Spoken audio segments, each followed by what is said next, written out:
बहुत समय पहले की बात है। एक राज्य में वीरेंद्र नाम का राजा शासन करता था। वह बहुत शक्तिशाली और धनी था, लेकिन हमेशा अशांत और असंतुष्ट रहता था।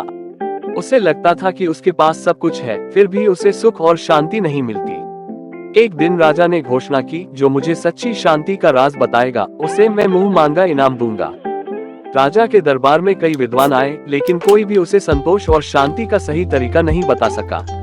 अंत में एक मंत्री ने कहा, महाराज, हमारे राज्य के बाहर एक महान साधु रहते हैं।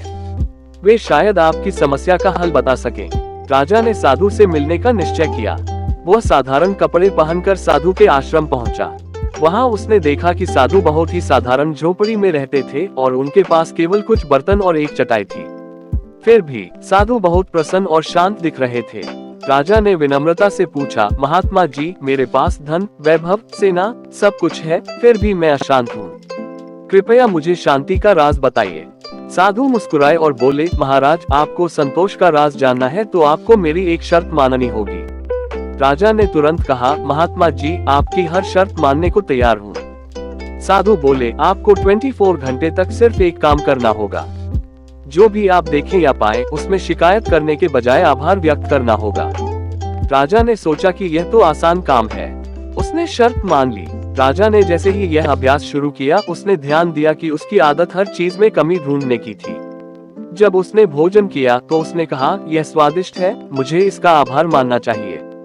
जब वह अपने महल लौटा तो उसने कहा, मेरे पास इतना सुंदर महल है, मुझे इसका आभार व्यक्त करना चाहिए।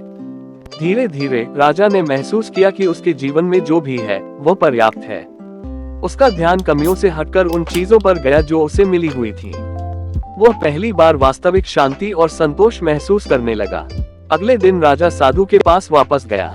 उसने कहा, महात्मा जी, मैंने समझ लिया कि शांति का राज शिकायत छोड़कर आभार व्यक्त करना है। मैं अब अपने जीवन को नए दृष्टिकोण से देख रहा हूँ। आपने मेरी आंखें खोल दी। साधु मुस्कुराए और बोले, महाराज, यही तो संतोष का राज है। जब हम जो हमारे पास है उसका आभार मानते हैं तो हमारी इच्छाएं समाप्त हो जाती हैं और मन शांत हो जाता है। उस दिन से राजा ने अपनी प्रजा के प्रति, अपने राज्य के प्रति और अपने जीवन के प्रति आभार व्यक्त करना शुरू कर दिया। उसके राज्य में खुशहाली छा गई और वह इतिहास में एक संतोषी और न्यायप्रिय राजा के रूप में प्रसिद्ध हुआ। संतोष और शांति बाहरी चीजों में नहीं, बल्कि हमारे दृष्टिकोण में है। जब हम आभार व्यक्त करना सीख जाते हैं तो जीवन में सच्चा सुख मिलता है।